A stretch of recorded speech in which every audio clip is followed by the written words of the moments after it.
Cockroach जनता party एक आलोचना के रूप में, एक सटायर के रूप में अल्फाज इस्तेमाल हुआ और सोशल मीडिया पर इतनी तेजी से छा गया कि सारे न्यूज एजेंसियां हैरान हो गई।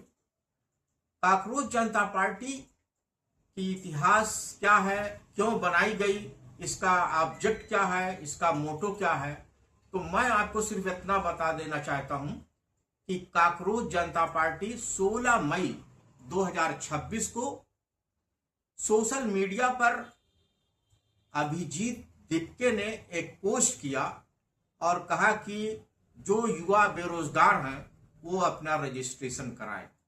और धीरे धीरे इतनी तेजी से, यानी विद इन 6 डेज में काकरोच जनता पार्टी पूरे हिंदुस्तान में छा गई। बड़ी बड़ी पार्टियां, चाहे वो कांग्रेस हो, चाहे वो बीजेपी हो, चाहे आप हो, चाहे समाजवादी पार्टी हो, इनके फॉलोअर को अगर जोड़ दिया जाए तो भी काकरोच जनता पार्टी का मुकाबला नहीं कर सकते हैं।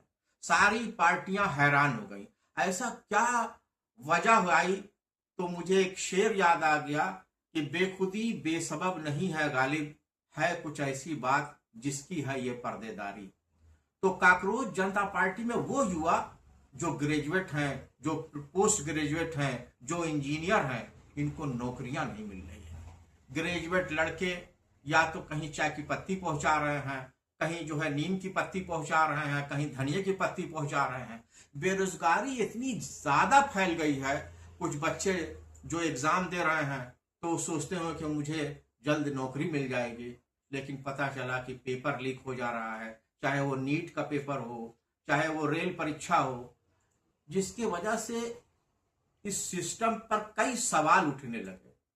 तो इसी का फायदा उठा करके अभिजीत दीपके ने एक पोस्ट किया और एक पार्टी बनाया जिसके फॉलोअर 20.8 मिलियन हो गए। इतनी तेजी से बढ़ना, सारी पार्टियां, चाहे वो कांग्रेस हो, चाहे आप हो, सारे समाजवादी पार्टी हो, चाहे बीजेपी हो, सारे हैरान हो गए। तो इसी का इतिहास, ये 6 डेज की पार्टी है और ये पार्टी का आगे बढ़ना इस बात का सबूत है कि अब काकरोच पार्टी को लोग लाइक करने लगे हैं, क्योंकि उनका ऑब्जेक्ट है कि हर जगह न्याय होना चाहिए। इसी पार्टी ने अब न्याय दिलाने के नाम पर एक पार्टी बनाया है जिसकी स्थापना अभिजीत दीपके ने किया है। और जो काकरोच शब्द जो इस्तेमाल हुआ है वो अल्फाज सुप्रीम कोर्ट के